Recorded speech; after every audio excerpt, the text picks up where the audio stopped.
So, what's the point of nothingness? It is to bring our mind to be quiet.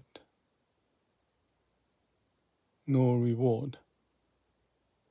So you give up, you accept everything. There is no you, no self, no mind. Then thy will be done.